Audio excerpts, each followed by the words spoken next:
yesterday we had a big day. Ginger had a root canal in Anniston, Alabama, which is 45 or 50 miles from where we are. So I had to drive her to the dentist appointment and wait while she had that procedure done.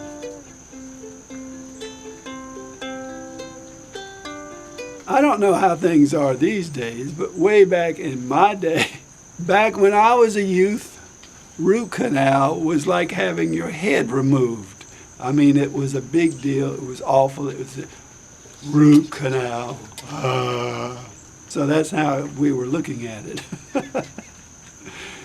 So, Ginger was a little nervous going down, and since I'm a very busy boy these days, I work basically 5 to 9 every day.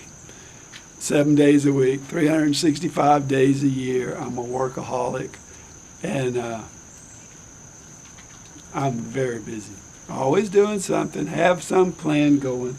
Mostly it's YouTube stuff, it seems like, or playing music or exercise. So I took 3 projects with me that I could do while Ginger was going to get her root canal. I thought I'd make some videos, I'd take some musical instruments, and that was a bad idea. So before we got in the car, I said, I'm not going to make any videos. I'm just going to take 2 things. Recorder. I have not been playing my recorder lately, nor my harmonica or toy accordion. So I figured I'd catch up on the recorder.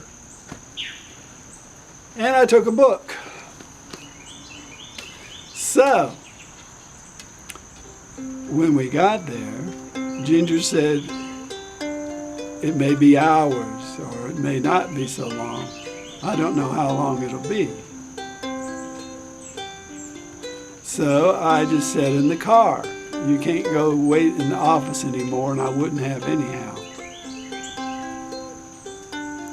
And the first thing I did was I started praying.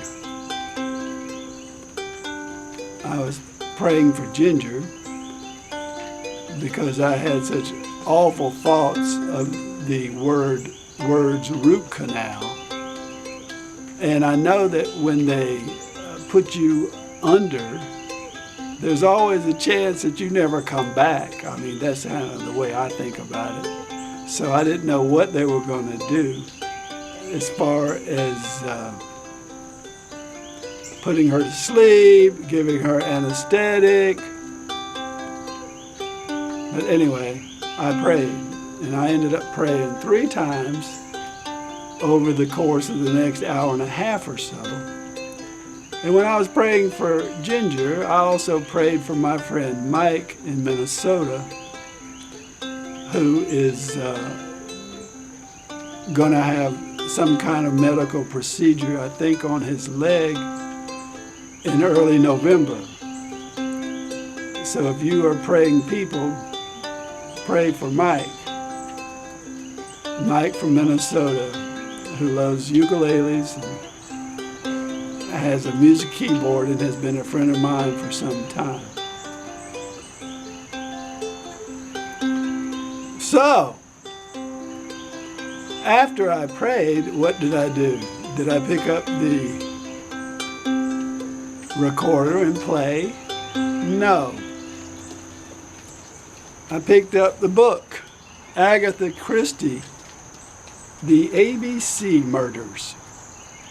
Now, I know I've read this book years ago. I've read every book that I own or that I'm interested in at least once.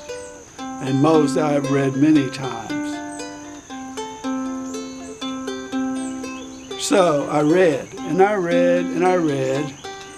And when I got tired of reading, I got out of the car, looked around a little bit, watched people drive up and down the highway in front of the doctor's office. It wasn't really a highway, it was like a city street.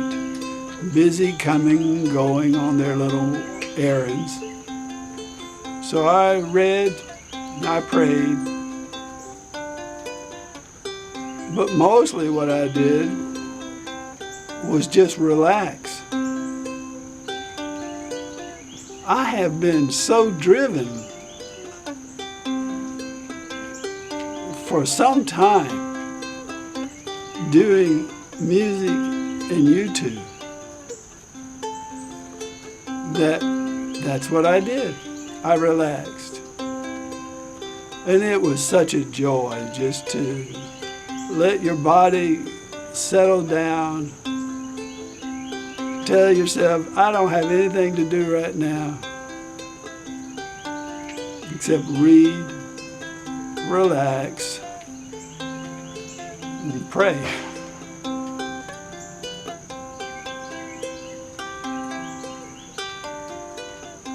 And after an hour and a half, somebody knocked on the car window, and I looked up and it was Ginger. And she said, "Can I have a ride, sir?" And let me tell you, Ginger was in a fine humor. She was feeling really good the rest of the day, actually. And we went home driving about 55 minutes or so, and she said some of the funniest things she's ever said in her whole life. And apparently she kept the doctor and nurses amused as well, because they told her to come back real soon. In fact, the doctor said, "You must have been something in your day." What a thing to tell. You must have been something in your day.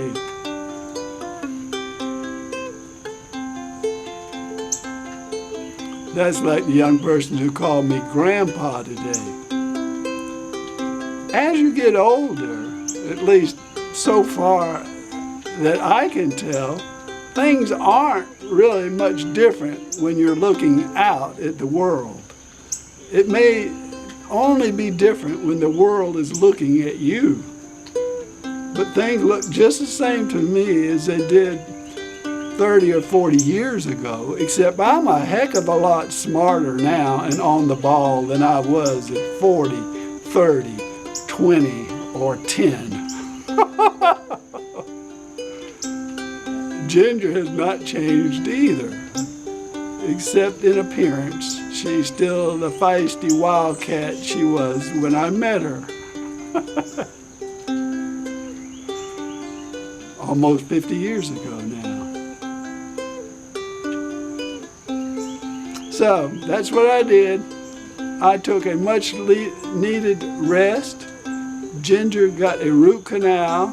She came back feeling really fine, and she woke up this morning in very good spirits. So apparently, everybody, a root canal is not such a big deal after all. And I'm glad to hear that.